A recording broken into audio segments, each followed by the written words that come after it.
കുറഞ്ഞ ചെലവിൽ അത്യാധുനിക ആരോഗ്യ പരിരക്ഷ. MCS hospital.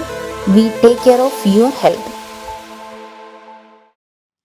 പ്ലീഡർ നിയമനത്തിൽ അഭിഭാഷകയെ ശുപാർശ ചെയ്തത് യോഗ്യതയുടെ അടിസ്ഥാനത്തിലെന്ന് ഡീൻ കുര്യാക്കോസ് MP.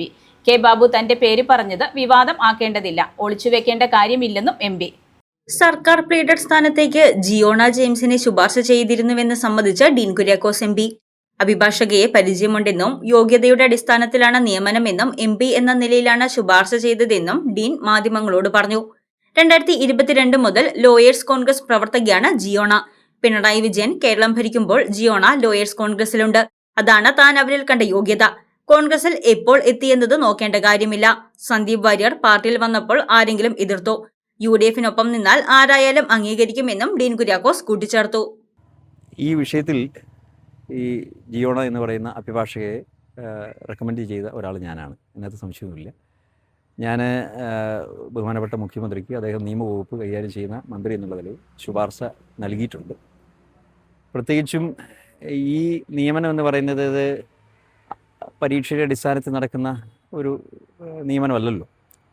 സ്വാഭാവികമായും റെക്കമെൻഡേഷൻ ആവശ്യമായിട്ട് വരും.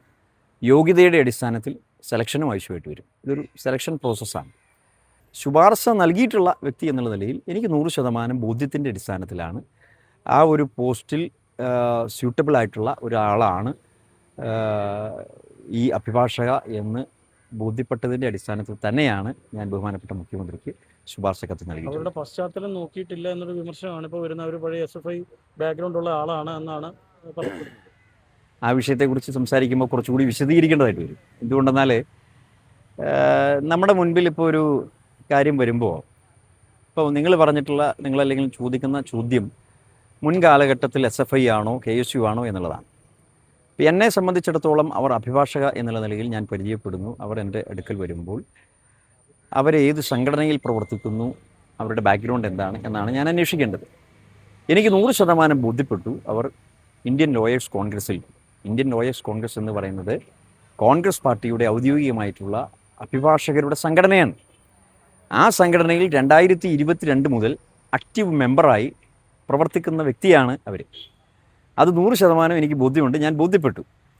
കെ ബാബു തന്റെ പേര് പറഞ്ഞത് വിവാദമാക്കേണ്ടതില്ല, ഒളിച്ചുവെക്കേണ്ട കാര്യമില്ലെന്നും കെ ബാബുവുമായി സംസാരിച്ചിരുന്നുവെന്നും അദ്ദേഹത്തിന് തന്റെ പേര് കൂടി പറയാമായിരുന്നുവെന്നും ഡീൻ പറഞ്ഞു. നിയമനം പരീക്ഷയുടെ അടിസ്ഥാനത്തിലല്ലല്ലോ, റെക്കമെൻഡേഷന്റെ ഭാഗമാണ്. ഈ പറയുന്ന വ്യക്തിയുമായി എനിക്ക് ബന്ധമുണ്ട്. അവരുടെ യോഗ്യത അടക്കം വ്യക്തമാണ്. 100% ബോധ്യത്തിന്റെ അടിസ്ഥാനത്തിലാണ് ഞാൻ അവരെ ശുപാർശ ചെയ്തത്. ആ പോസ്റ്റിലേക്ക് അർഹയായ ആളാണ് ഈ അഭിഭാഷക എന്നുള്ളത് ബോധ്യപ്പെട്ടതിനാലാണ് ഞാൻ മുഖ്യമന്ത്രിക്ക് ശുപാർശ കത്ത് നൽകിയതെന്ന് ഡീൻ പറഞ്ഞു. അല്ലല്ല, ഞാനിപ്പോൾ എന്തുകൊണ്ടാണ് പ്രതികരിക്കുന്നത്? കെ ബാബു ചേട്ടൻ എൻ്റെ പേര് അതിലേക്ക് വലിച്ചടിച്ചതുകൊണ്ട്, അദ്ദേഹം അത് പൊതുമധ്യത്തിൽ പറഞ്ഞതുകൊണ്ട് മാധ്യമങ്ങളോട് ഞാൻ വിശദീകരിക്കുന്നു. അല്ലെങ്കിൽ ഞാൻ മാധ്യമങ്ങളുടെ മുമ്പിലൊന്നും വരാത്ത ആളാണ്. എനിക്ക് ആവശ്യമില്ലാതെ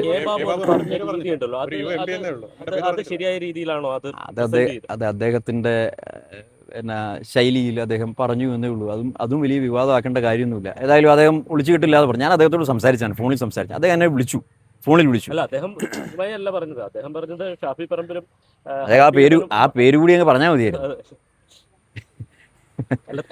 എന്തിനാണ് ബാബുചേട്ടൻ എൻ്റെ പേര് പറയാത്തതെന്ന് എനിക്ക് മനസ്സിലായില്ല. ആ പേരങ്ങ് പറഞ്ഞാൽ പോരായിരുന്നു. ഞാൻ അദ്ദേഹത്തോട് ഫോണിൽ സംസാരിച്ചാൽ അദ്ദേഹമാണ് എന്നെ ഒരു ദിവസം വിളിച്ചു. ഇത് അന്വേഷിച്ച് കഴിഞ്ഞപ്പോൾ ഞാൻ ഇതെല്ലാം വിശദീകരിച്ചതാണ്. ഒന്നും ഞാൻ മാറ്റിവെച്ചിട്ടില്ല, അടച്ചു വെച്ചിട്ടില്ല. അപ്പോൾ ലോയേഴ്സ് കോൺഗ്രസിൻ്റെ ഔദ്യോഗിക അംഗമായിട്ടുള്ള ഒരു അഭിഭാഷകയെ റെക്കമെൻഡ് ചെയ്യുന്നതിൽ എന്ത് തെറ്റാണുള്ളത്?